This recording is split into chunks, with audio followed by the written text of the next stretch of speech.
keep off on the designated area of the QIS.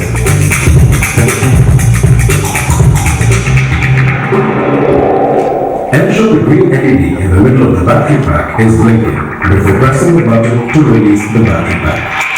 Carefully remove the new battery pack from the vehicle and place it into the QIS.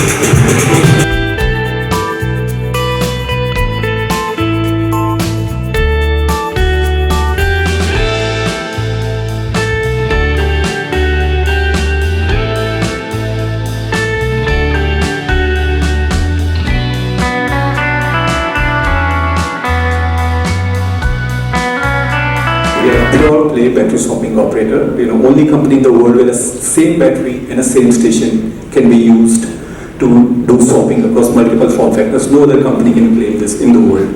So the same battery can go into an e-loader, can go into an e-auto, can go into an e-rig, can go into an e-bike. Same battery, same station. So kind of asset utilization we are looking at is unimaginable. So across all the four form factors, and shortly we'll also be bringing in a four-wheeler, which is like a Tata Ace or a sub 1.5 ton category. So across all the form factors, we have done significant work and shown what is there that can be done in these things.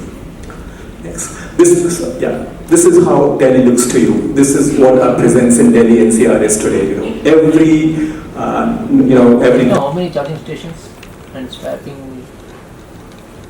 So we are a financing company. Yeah. So we finance vehicles, and we finance vehicles either which are fitted with batteries, and some vehicles which are without batteries, where we partner with swapping companies like SUNma. Okay. What is the rate of interest regarding this? So rate of interest will vary depending on what type of vehicle we are financing, what geography we are financing in. But generally the range would be somewhere in the 9 to 14% range. What is the terms and conditions regarding? So again, it will depend on what type of a partnership we are building and whether it's for an individual customer or a fleet operator. But generally, we have a digital platform for individual borrowers. So it's a very, very simple process. There are a few documents, KYC documents that we take, and there are a few other checks we do. So it's a very simple, easy process for our customers. You are providing loan for all over Karnataka or only metro cities? No, we are doing it all over the country, all over Karnataka. Okay. Right now the focus is more on Bangalore, but otherwise we are doing it all over. Hi, this is Paul. First of all, welcome to Bangalore. Thank you, sir. And yeah, so as of now, will be financing only the two-wheeler and three-wheeler commercials, or even for the personal vehicles as well? No, our focus is on the commercial vehicle category. We believe that we should finance income-generating assets because that have a huge impact on the drivers of the vehicle, their livelihoods, their income increases significantly because of driving electric vehicles.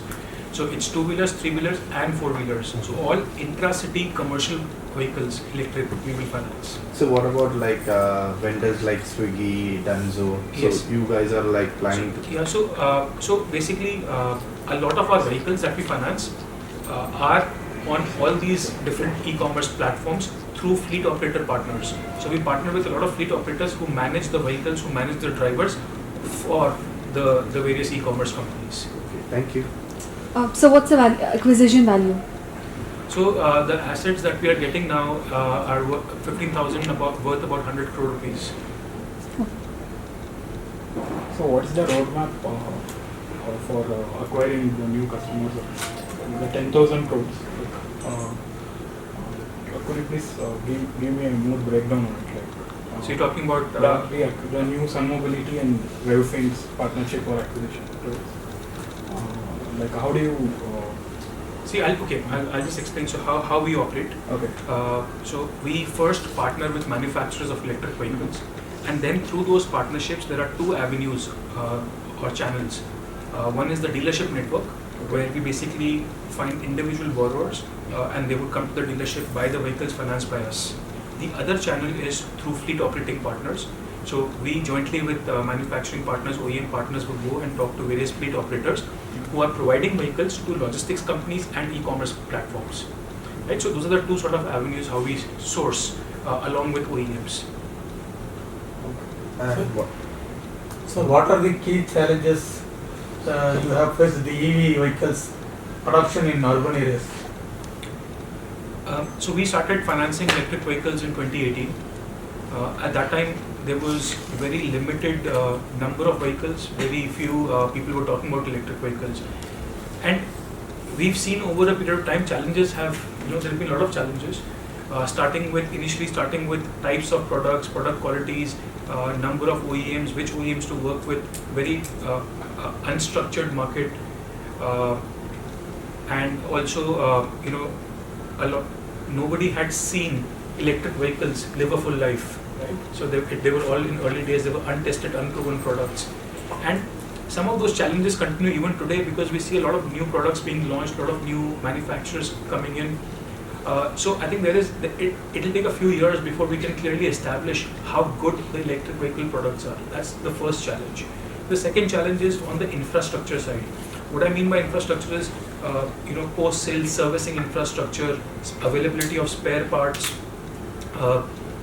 Then there is the battery infrastructure in terms of, can the batteries be serviced, can the batteries be replaced if they need to be, how will the warranties be honored, etc. I think those are some of the large challenges. And thirdly, from a purely urban standpoint, charging infrastructure and battery swapping infrastructure becomes very, very important, because in smaller towns, people are able to charge vehicles in their homes. But in larger cities, you require a more sort of organized infrastructure. I think that infrastructure is coming up. We've seen from Sun Mobility as well how they are spreading in Delhi and Bangalore, but I think a lot more of that needs to happen before a driver who's driving an electric vehicle feels that there is no sort of anxiety with respect to either the vehicle quality, vehicle life, and vehicle range.